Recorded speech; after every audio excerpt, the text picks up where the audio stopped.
నమస్తే, నేను Chandu. Welcome to Prime Nine news channel.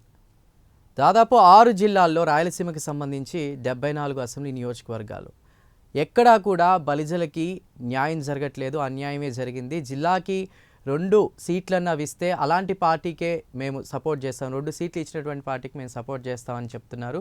మొత్తం మీద బలిజలకి న్యాయం జరిగిందా లేదా, అసలు వాళ్ళు ఎదుర్కొంటున్న సమస్యలు ఏంటి, వాటి గురించి మాట్లాడడానికి ఇవాళ మనతో పాటు మన స్టూడియోలో జాయిన్ అయ్యారు Kapu Telaga Balija Kapunadu South India joint convener Kodikandla Amarnath గారు మదల్పల్లి నుండి.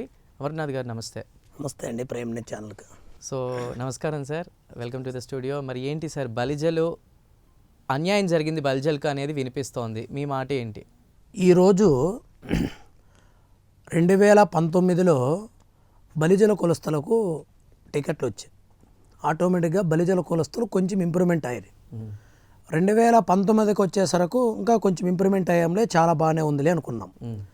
2024కు వచ్చేసరకు ఈ మహానుభావుడు వైఎస్ రాజశేఖర రెడ్డి గారి కుమారుడు వైఎస్ జగన్ రెడ్డి గారు ఏం చేశారంటే 6 జిల్లాల్లో 72 కాన్స్టిట్యూషన్లో బలిజ కులస్తులను ఎక్కడ వీళ్ళు ఆర్థికంగా ఎదగకూడదు, రాజకీయంగా ఎదగకూడదు, టోటల్గా వీళ్ళు అటర్ఫ్లాప్ అని ముద్దరేసి వీళ్ళు పనికి మాలోళ్ళు, బలిజలు పలికి మానవాళ్ళు అని ఒక ముద్దరేసి ఆ దాదాపు 72 కాన్స్టిట్యూషన్లో అసెంబ్లీ స్థానాల్లో ఎక్కడ కూడా బలిజ కులస్తులను పూర్తిగా అవమానపరిచి వైఎస్ఆర్ పార్టీలో నుంచి బయటికి నెట్టి మీ ఇళ్ళకి మీరు పోండి అని చెప్పడము పక్క ప్రజలకు, పక్కనున్న రాష్ట్రాలకు, ప్రపంచానికి తెలిసేడుగా, కళ్ళకు కనపచ్చేడుగా చేశాడు. ఈరోజు 72 తాలూకాల్లో అసెంబ్లీ నియోజకవర్గాల్లో ఆల్రెడీ టికెట్లు డిస్పాచ్ అయిపోయినాయి. తర్వాత పార్లమెంటు నియోజకవర్గాల్లో కూడా టోటల్గా అయిపోయినాయి. ఇంకా ఎక్కడున్నాయి అంటే ఏదో ఉడతా బడతా పక్కలో ఈ ఎమ్మెల్యే గెలిచిన ఎమ్మెల్యే స్థానాలే కాదు, ఎంపీ స్థానాలు ఇవ్వలేదు, అదేవిధంగా ఎంపీ ఇవ్వలేదు. దర్శికి సంబంధించి వేణుగారు అది కూడా చెప్తాను. దాంట్లో 2019లో కూడా మా అదృష్టము 2 స్థానాలు ఇచ్చాడు, బలిజలకు ఇచ్చాడు. దర్శి కాన్స్టిట్యూషన్ వేణుగోపాల్ గారికి ఇచ్చాడు. అతను కూడా బలిజ కమ్యూనిటీ ఓడిపోయినాడు. ఇప్పుడు గెలిచాడు, 2019లో గెలిచాడు. ఇప్పుడు 2019లో ఓడిపోతాడని, 2024లో ఓడిపోతాడని దర్శి ఎమ్మెల్యేని పక్కన పెట్టాడు. గెలుస్తాడో ఓడతాడో ఇతనికి తెలియదు కదా. మాకుంటూ ఒక కమ్యూనిటీకి ఒక టికెట్ ఇచ్చింటే అతను గెలిసేవాడా ఓడేవాడా అనేది మేము చూసుకునేదాం. అతనికి ఇవ్వలేదు, అతన్ని 0 చేశాడు.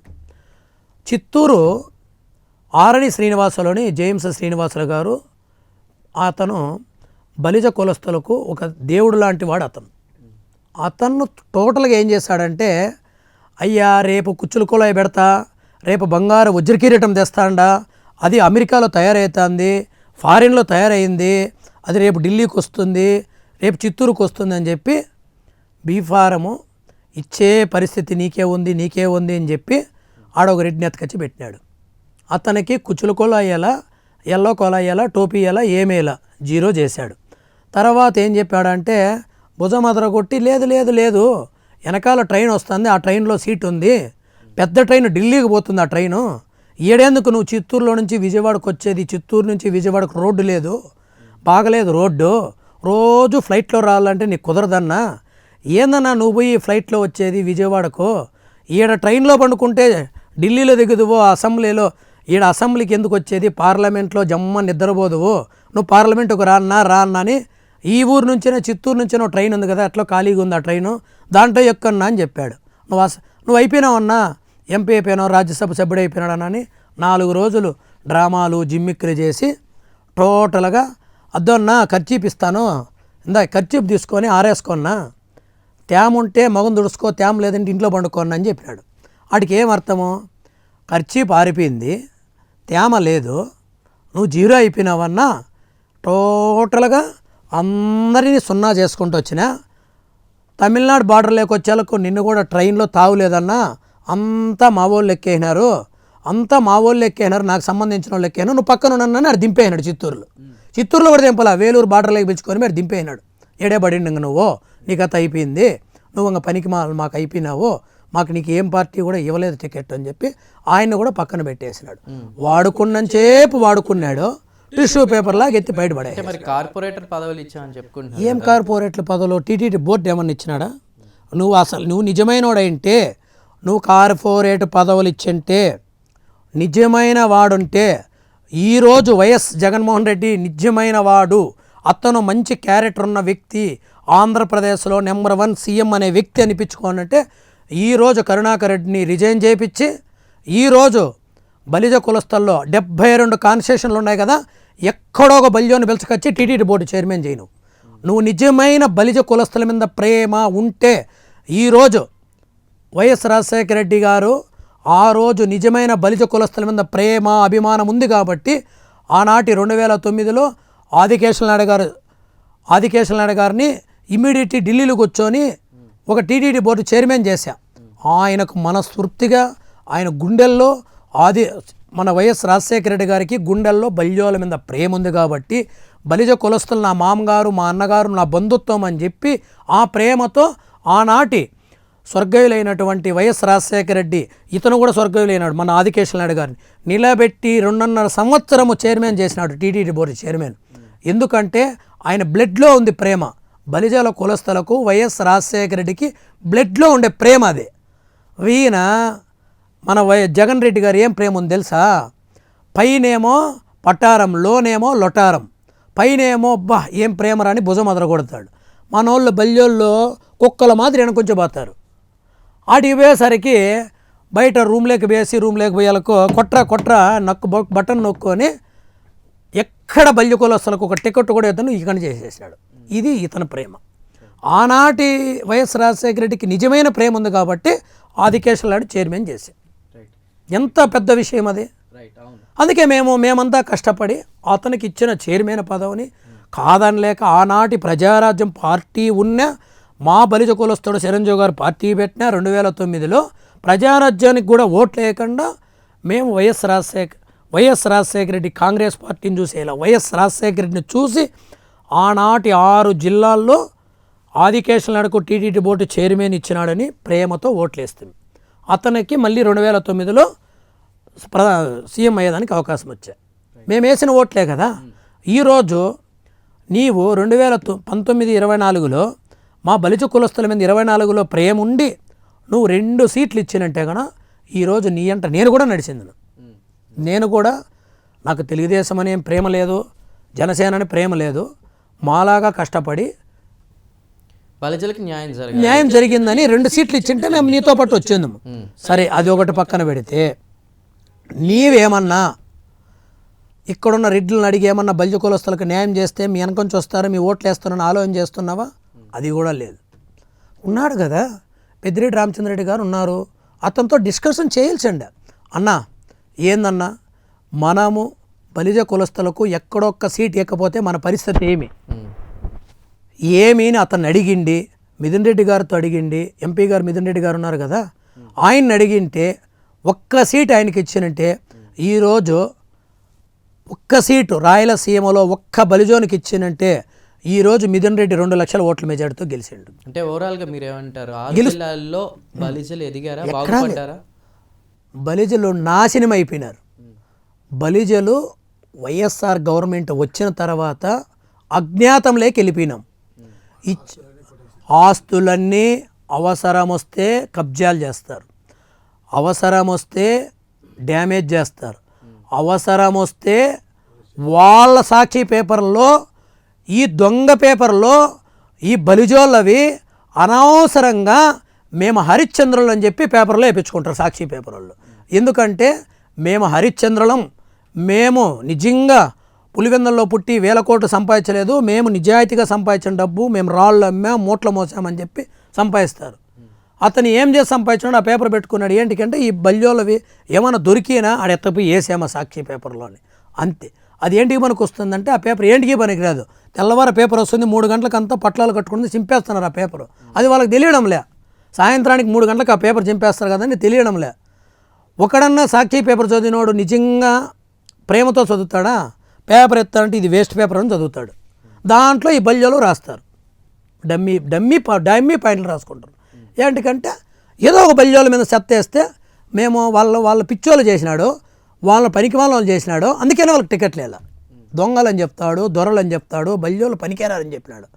ఎక్కడ మేమేం కబ్జాలు చేసాంలా, ఎక్కడ వేల కోట్ల లోన్లు తీసినలా, ఎక్కడ ఎవరికి ఈ రోజు కూడా 6 జిల్లాల్లో బలిజ కులస్తులకు ఉండే లోన్లు ఎన్నో చూడండి.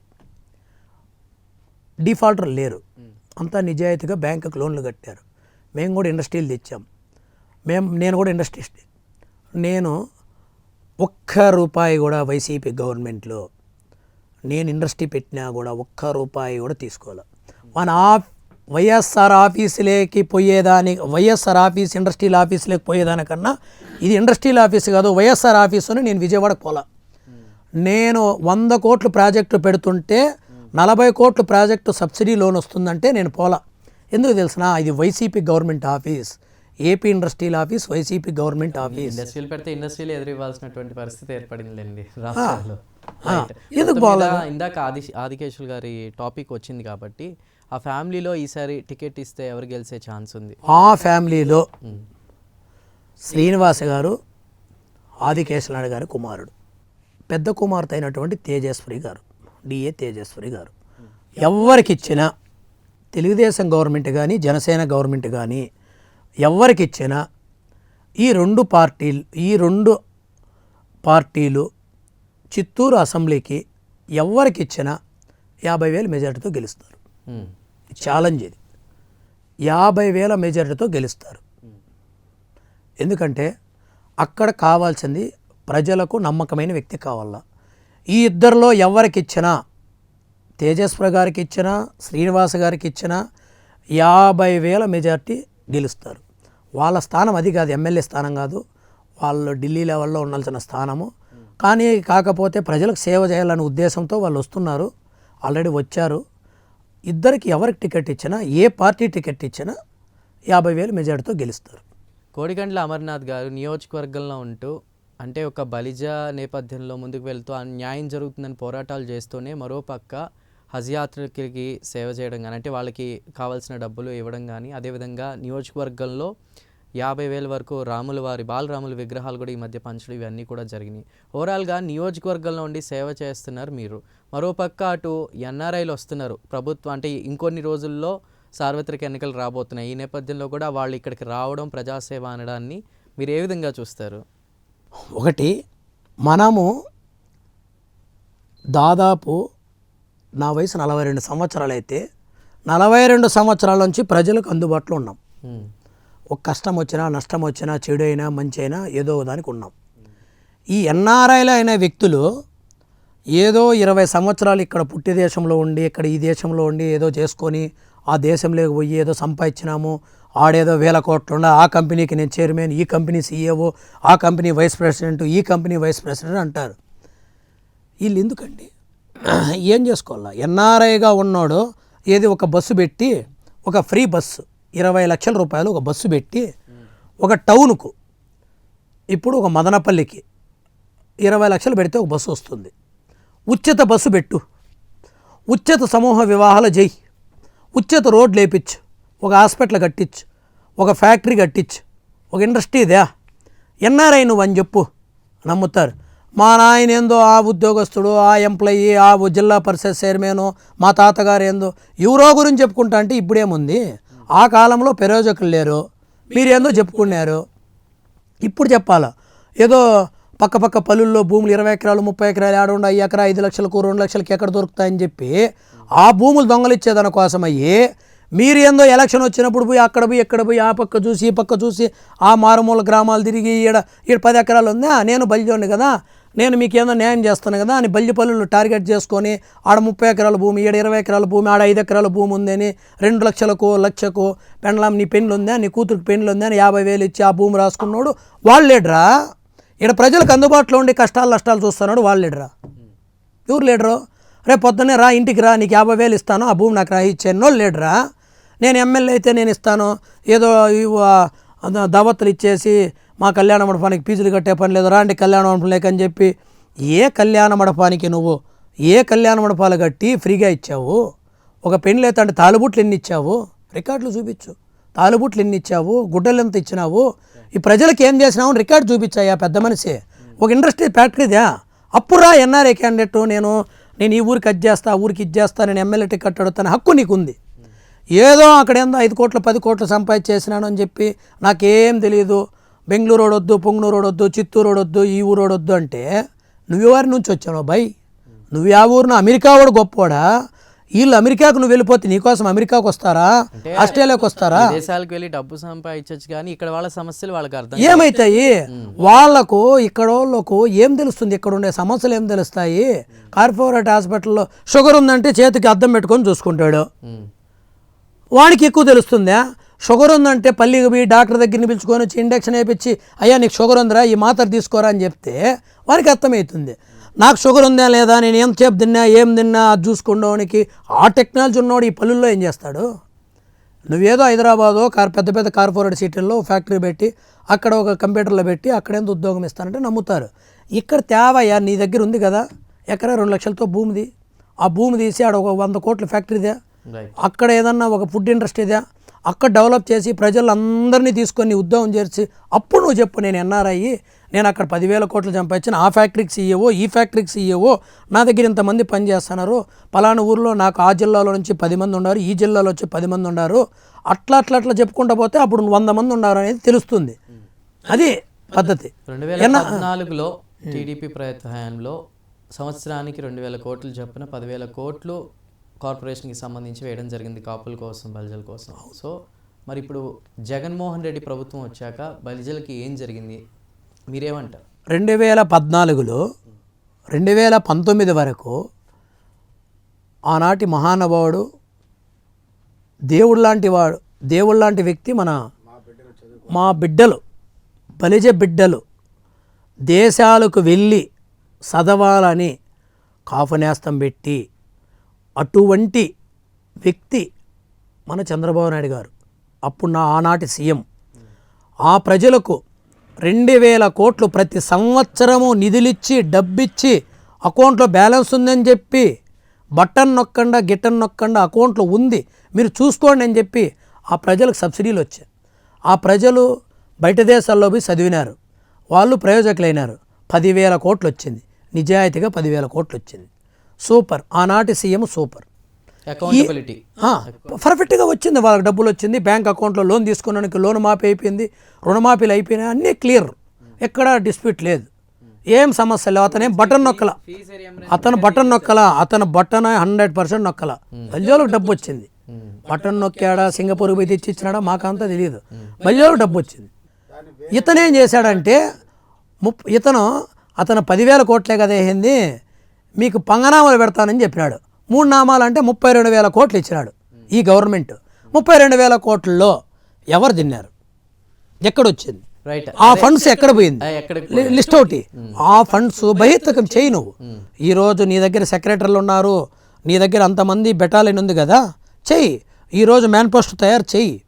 ప్రజలకు 6 కాన్స్టిట్యూషన్లలో 6 జిల్లాల్లో నీ దగ్గరున్న వైసీపీ గవర్నమెంట్ ఎమ్మెల్యేలు నీ దగ్గర ఉన్నారు, వైసీపీ గవర్నమెంట్ ఎంపీలు నీ దగ్గర ఉన్నారు, వైసీపీకి సంబంధించిన చైర్మన్లు ఉన్నారు, వైసీపీకి సంబంధించిన వాలంటీర్లు ఉన్నారు. ఈరోజు వాలంటీర్ల చేత 32,000 కోట్లు మనకు వచ్చింది. 32,000 కోట్లు రంగంపల్లికి ఎంత వచ్చింది, సింగనపల్లికి ఎంత వచ్చింది, దొమ్మినిపల్లికి ఎంత వచ్చింది, బల్యపల్లికి ఎంత వచ్చింది, నువ్వు చూపించే లెక్కలు. ఎవరెవరి అకౌంట్కి ఎంత వచ్చిందో లిస్ట్ అవుట్ ఎత్తుకో. ఒక్క 1,000 కోట్లు చేరిందంటే ఆ 1,000 కోట్లకు నేను సంతోషపడతాను. 1,000 కోట్లు అంటే మహానుభావ, నీకు 1,000 కోట్లు అంటే నీకు పాదాబంధనం చేస్తాం మేము కూడా. నువ్వేదో నీకు సంబంధించిన వాళ్ళు పాలాభిషేకం చేస్తున్నారు, చూస్తున్నాం మేము కూడా. నీకు తేనెతో పాలు లీటర్ ఎంత, పాలు లీటర్ ఎంత, 50 రూపాయలు, నీ ఎంత లీటరు 2,000 రూపాయలు. నీ అభిషేకం చేస్తాం, నీకు పాలాభిషేకం చేస్తానది మీ నాయకులు, మీ వైసీపీ నాయకులు నీకు పాలాభిషేకం చేస్తున్నారు. మేము పాలతో చేసిన నెయ్యాభిషేకం చేసి చంద్రబాబు నాయుడు దగ్గర ఒక 10,000 టన్నులు నెయ్యి అని అడిగి హెరిటేజ్ ఫ్యాక్టరీ నుంచి నెయ్యి తెప్పించి నువ్వు నిజంగా 32,000 కోట్లు ప్రజలకు బలిజ కులస్తులకే ఇచ్చింటే చంద్రబాబు నాయుడు హెరిటేజ్ ఫ్యాక్టరీలు కాళ్ళు పట్టుకొని ఆయన దగ్గర 10,000 టన్నులు నెయ్యి తెచ్చి నీకు పాలాభిషేకం చేయము, నెయ్యాభిషేకం చేస్తాం. వైఎస్ జగన్మోహన్ రెడ్డి మాకు దేవుడు, 32,000 కోట్లు మాకు ఇచ్చినాడు అని మేము నియాభిషేకం చేస్తాం. రైట్. మదనపల్లిలో 62,000 మంది బలిజలు ఉన్నారు. సో మీ కార్యాచరణ ఏంటి నెక్స్ట్? ప్రభుత్వం ఏ ప్రభుత్వం వచ్చినా మీరేం చెప్పాలనుకుంటున్నారు? మా బలిజ కులస్తులకు కూడా ఒక డమ్మీ పోస్ట్ ఇచ్చినాడు. 62,000 మంది బల్యోలు అనేది వాస్తవం. ఏం పదవి ఇచ్చాడు తెలుసునా? ఆ బల్యోలకు కూడా ఒక డిప్యూటీ చైర్మన్, వైస్ ప్రెసిడెంట్, మున్సిపాలిటీలు ఏంటికి చెప్పుదనా? మా బల్యోలు ఆటికైనా పనికి వచ్చేదే. బల్యోలకు వైస్ ప్రెసిడెంట్, మున్సిపల్ చైర్మన్ ఇచ్చినాడు. కొట్లాడి ఆగింతం చేసి ఏడిసి స్ట్రైకులు చేస్తే అప్పుడు ఇచ్చాడు. అప్పుడు కాదు ఇచ్చేది. చైర్మన్ మాకు ఇచ్చి వైస్ ప్రెసిడెంటు నీ కులస్తులకో సామాజిక వర్గానికో ఇవ్వాల. అది న్యాయం. అన్యాయం జరిగిన లేదనేదానికి మా కులస్తులు కాలు ఇచ్చింది. మా బల్యోళ్ళు వాళ్ళ దగ్గర శంషాగిరి చేయని ఏంటికి మినిస్టర్ వస్తానాడంటే పరిగెత్తి బావాల డబ్బా నీళ్ళు ఎత్తుకొని కడిగేదానికి, కింద పైన కడిగేదానికి. దానికోసము చైర్మన్ పదవి వైస్ ప్రెసిడెంట్ ఇచ్చినాడు. మా వాళ్ళను సొంతకం పెట్టుకోవయా, చెక్కు రాయవయ్యా అని ఇలా పదవి డమ్మీ పోస్ట్ ఇచ్చినాడు. 62,000 మందికి ఐస్ పెట్టినాడు. నోట్లో ఐస్ పెట్టినాడు. 4 సంవత్సరాలు ఐస్ నాకు ఇచ్చినాడు. ఐస్ పుల్ల ఇచ్చి పుల్లతో లాస్ట్కు ఉండేది కూడా గోక్కున్నారు. ఇది ఇచ్చేయండి. అది 62,000 మందికి ఇచ్చింది ఏంటంటే ఐస్ పుల్ల. ఐస్ ఏమో వేరే వాళ్ళకు, పుల్ల ఏమో మాకు. ఇది మాకు ఇచ్చిండే పదవి. సో ఫైనల్గా అమర్నాథ్ గారు మీరు ఏం చెప్పాలనుకుంటున్నారు? ఒకటే, చెప్పండి. ఇప్పుడు ఇతనికి ఏ పదవి ఇవ్వడు, 100% ఫిక్స్. ఉన్న ఎమ్మెల్యేలు తీసేసి వేరే మార్పు అనేది ఇది జరగని పని. ఎందుకంటే ఏ సామాజిక వర్గానికి ఆ సామాజిక వర్గం అదృష్టవంతులు. గొప్పవాళ్ళు కూడా మన సామాజిక వర్గాన్ని మనం ఎట్లా ఊహించుకుంటామో వాళ్ళ సామాజిక వర్గం కూడా వాళ్ళ ఆనందమే. ఇది ఎవరో ఈ 7 జిల్లాల్లో ఉన్న రెడ్డి సామాజిక వర్గం, ఈ 6 జిల్లాల్లో ఉన్న సామాజిక వర్గం చేసిన తప్పు కాదు ఇది. ఈ తప్పు అంతా వైఎస్ రాజశేఖర రెడ్డి, ఇంకొక రెడ్డి ఎవరో ఉన్నారంట, నేను చూసానులా, సజ్జల గోపాలకృష్ణారెడ్డి ఏ రెడ్డి ఒక రెడ్డి ఉన్నాడంట. ఆ రెడ్డి చేసిండే పని ఇది. ఈ 2 రెడ్లు చేసిండే పని ఏమంటే ఇక్కడ వాళ్ళు బల్యోలు పనికిరాల్లోనూ చెప్పేసి ముద్ర వేసి పంపించేసినాడు. ఇప్పుడు మేము అతనికి ఏ పదవులు ఇవ్వడు. సరే ఇవ్వలేదు అని మన అదృష్టం బాగలేదు, అతను ఇవ్వలేదు, బయట వచ్చేసినారు, బయట పంపించేసినారు, వాళ్ళే పంపించినారు. మన వాళ్ళు ఏదో అర్ధం ఉన్నారు, వైసీపీతో అర్ధం ఉంటే వాళ్ళని కూడా బయట పంపించేసినాడు. ఇప్పుడు అదంతా మాట్లాడడంలే. నేనేమంటున్నానంటే మీకు ముందున్న పార్టీలు తెలుగుదేశం పార్టీ ప్రాధాన్యత ఉన్న పార్టీ, ఈ బుద్ధుడికి కూడా గొప్ప చరిత్ర అయినటువంటి ఫ్యామిలీ, ఆ ఫ్యామిలీకి ఒక చరిత్ర ఉంది. ఆ చరిత్ర ఒక పార్టీ పెట్టింది. ఆనాటి మహానుభావుడు ఎన్టీఆర్ గారు ఆ రోజు కూడా బల్యోలను దగ్గర చేర్చుకున్న పెట్టిన పార్టీ అది. ఇప్పుడు మనకు తెలుగుదేశం పార్టీకి అత్యంత ఆప్తుడైనటువంటి బలిజ కులస్థలం మనము తోడుండి నీడుండి చంద్రబాబు నాయుడిని సీఎం చేసుకుందాం.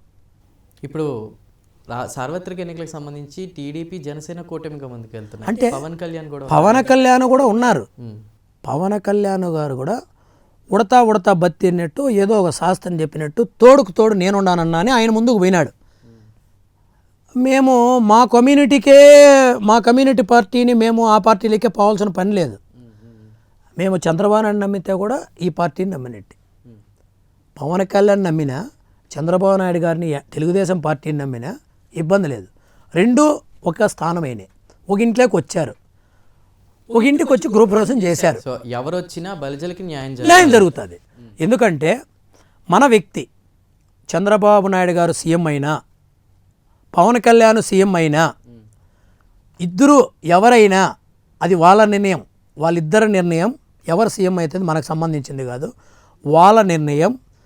మంచి ఉన్నత స్థానంలో పవన్ కళ్యాణ్ గారు కూడా ఉంటారు కదా.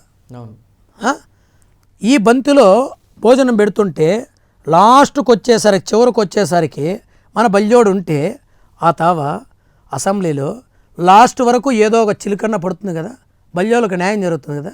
2 పార్టీలు తోడు నీడ ఉన్నాయి కదా.